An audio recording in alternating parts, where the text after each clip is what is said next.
this is Panny. I'm back at PAX Australia today speaking with Blake from League of Geeks, a new studio who are just working on their first game now, Armello. Would you mind giving us a quick rundown of the game, what it's about, how you play and things like that? Yeah, absolutely. It's a digital card and board game. We're all big gamers, we love wargaming, we play everything, and we've all come from the studio background, so we really want to make a purist game. This is a labour of love. We do it out of hours, so we've got other day jobs, but this is the game. We're setting the quality bar up as high as we can, and we want to make the game for us. Okay. We're making it, it's a thinking man's game. We're pushing difficulty up, and we're making a card and board game, but it's a card board game, not like a normal one. So we've even got turn-based, but because the iPad's digital, and multiple people can have an iPad, you can still play outside of turn. So there's a lot of different things we can play with. Okay, that's definitely cool. So it can be like really, really turn-based, whereas like have a game that goes for an hour or a day or 2 days and things like that? No, we're doing it a different way. Like we've got one game designer. He's annoyingly slow at turn-based games, So what we do is now when you end your turn, you go to a different phase of the game.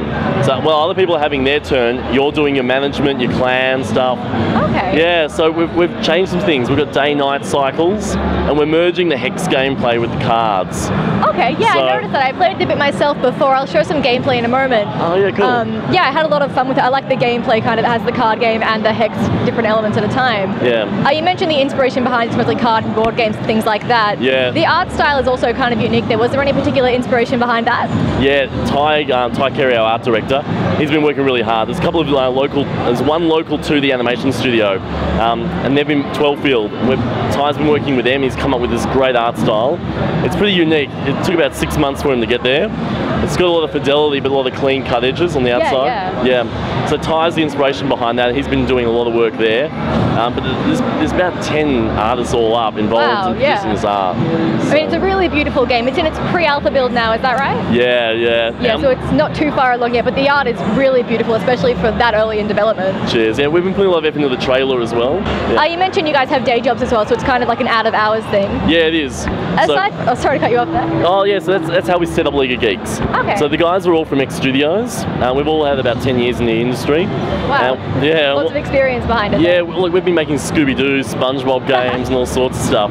But it came to a point where we wanted to make, we saw this opportunity when iPads came out, and there's this awesome indie revolution. Like, how good's PAX? Yeah, up, especially they've got the whole indie area over there. It's everywhere. Indie games are massive at PAX Aus this year.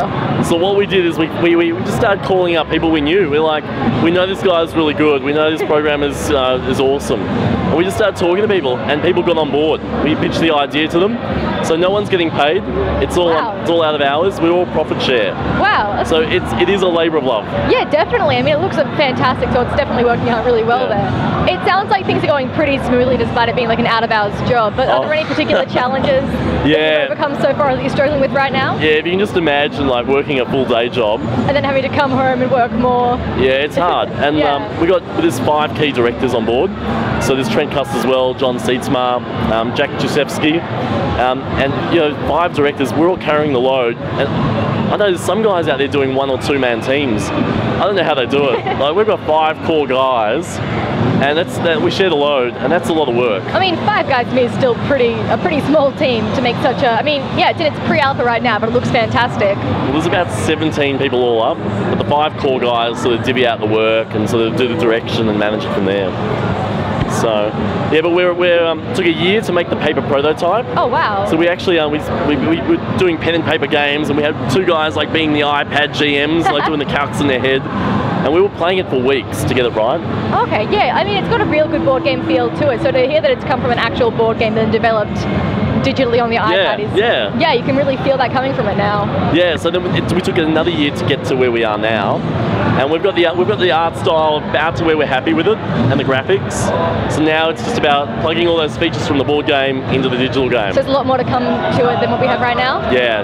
Fantastic. So about halfway. Oh wow, there's heaps more to go there. Yeah, heaps more. Like right now, it's still, you can feel it's a very developed game, but there is still lots to come. So that's definitely really good to hear. Yeah. It's in its pre-alpha right now, you said. What sort of launch window that you're looking for there? Do you have a sort of timeline? Yeah, maybe this time next year. Okay. We're setting the quality up pretty high, so it's when it's ready.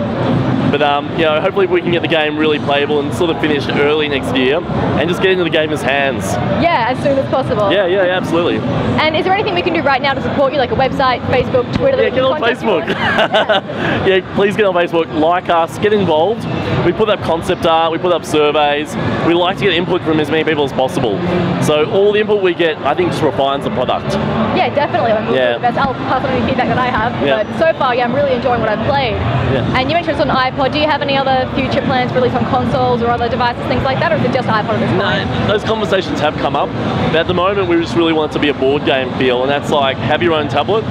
But we definitely want to help the PC market. Oh, yeah. Yeah, so we want to go there with Steam, Greenlight, but we're not there yet. So we'll get there. So. We'll get there eventually, but right now you're concentrating on the one release. Yeah, we're going to finish this. Definitely. So, well, that sounds fantastic. Thanks so much for talking today. Absolute pleasure. Thanks for talking. Yeah, so check out Armello. It's coming to iPad around this time next year, hopefully. Check that on Facebook, online. Do what you can to get the name out, because it's a great game. I'll show you some gameplay footage in just a moment. But otherwise, thanks so much for watching, and stay subscribed and tuned for more videos from PAX Australia.